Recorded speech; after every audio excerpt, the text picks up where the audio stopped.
হত্যা করেছে। আপনার তো এমনি শখ এই দলের জন্য, আপনি কি শেষ হয়ে যাবে এই দলের জন্য? এই দলের জন্য, সে অনেক এই দলের জন্য আমার মা আছে, আজকে আমার সে অনেক শোকাহত। দলের জন্য তার অনেক ত্যাগ, অনেক ত্যাগ। আমরা তার মায়ের সাথে সেই ত্যাগের আমি কোনো শেষ জেল নাই। খেটেছি, দারুণের রিমান্ড খেটেছি। হ্যাঁ। মাকে ছেড়ে যাই নাই, যাই নাই। মা যেরকম আমাদেরকে ছেড়ে চলে যায় নাই, তাকেও ছেড়ে আমরা যাই নাই। আমার তার মা, অনেক ত্যাগ। আমার মায়ের অনেক, এই বাংলাদেশের জন্য সে আপোষ নেই। একটা পরিত্যক্ত জেলের ভিতরে আর রেখে আমার এই সাবেক স্বৈরাচার কমিশনার শেখ ইয়ারা হাসিনা, মোস্তফা। শেখ হাসিনা আমার মাকে কষ্ট দিয়েছে।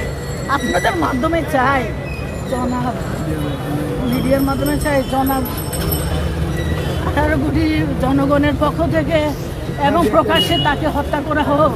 তাকে 18 কোটি মানুষের দাবি, ওকে এই স্বৈরাচারের বিচার চাই। আমরা বিচার চাই, ওর বিচার চাই। ও আমাদের মাকে হত্যা করেছে, আমাদের মাকে হত্যা করেছে। আমরা এতিম হয়েছি, শুধু ভারপ্রাপ্ত চেয়ারম্যান তারেক রহমান এতিম হয় নাই। ভাইয়া তোমার সাথে আমরা আছি, ভাইয়া তোমার সাথে আমরা আছি, তোমার সাথে আমরা আছি। আমরা স্বপ্ন পূরণ করব, আমাদের মায়ের স্বপ্ন পূরণ করব আমরা ইনশাআল্লাহ তোমার সাথে থেকে। এই বাংলাদেশের স্বপ্ন উনি আমাদেরকে ছেড়ে যায়নি, উনি আপোষে, উনি যাওয়ার অনেক ওনার ইয়ে ছিল, কিন্তু উনি যায় না, সুযোগ ছিল, উনি যায় না।